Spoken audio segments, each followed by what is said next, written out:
നമസ്കാരം, കൊട്ടാരക്കര മീഡിയയിലേക്ക് സ്വാഗതം. ഇന്നത്തെ കാലത്ത് കുട്ടികളിലെ സ്മാർട്ട് ഫോൺ ഉപയോഗം വളരെയധികം വർദ്ധിച്ചിരിക്കുകയാണ്. എന്നാൽ ചെറുപ്പത്തിൽ തന്നെ സ്മാർട്ട് ഫോൺ ഉപയോഗം വർദ്ധിക്കുന്നത് കുട്ടികളുടെ മാനസികാരോഗ്യത്തെ ഗുരുതരമായി ബാധിക്കുമെന്നാണ് പഠനങ്ങൾ വ്യക്തമാക്കുന്നത്. അമിതമായ ഫോൺ ഉപയോഗം ചെറുപ്പത്തിൽ തന്നെ മാനസികാരോഗ്യ പ്രശ്നങ്ങൾ ഉണ്ടാകാനുള്ള സാധ്യത വർദ്ധിപ്പിക്കും.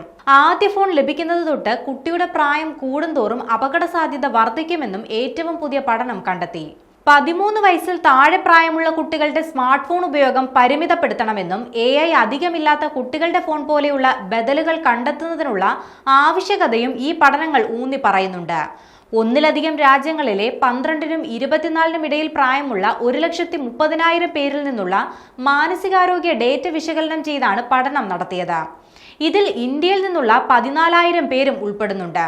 12 വയസ്സോ അതിൽ താഴെയോ പ്രായമുള്ളപ്പോൾ ആദ്യമായി സ്മാർട്ട് ഫോണുകൾ ഉപയോഗിക്കുന്നവർക്ക് ആക്രമണ സ്വഭാവം, യാഥാർത്ഥ്യത്തിൽ നിന്നുള്ള അകൽച്ച, വിഭ്രാന്തി, ആത്മഹത്യാ ചിന്തകൾ എന്നിവ റിപ്പോർട്ട് ചെയ്യാനുള്ള സാധ്യത കൂടുതലാണെന്ന് കണ്ടെത്തി. ലോകത്തെല്ലായിടത്തും വ്യത്യസ്ത സംസ്കാരങ്ങളിലും ഭാഷകളിലും ഇത് പൊതുവായ കാഴ്ചയാണ്. Journal of human development and കേപ്പബിലിറ്റീസിൽ പ്രസിദ്ധീകരിച്ച പഠനത്തിലാണ് ഇക്കാര്യങ്ങൾ ചൂണ്ടിക്കാട്ടുന്നത്.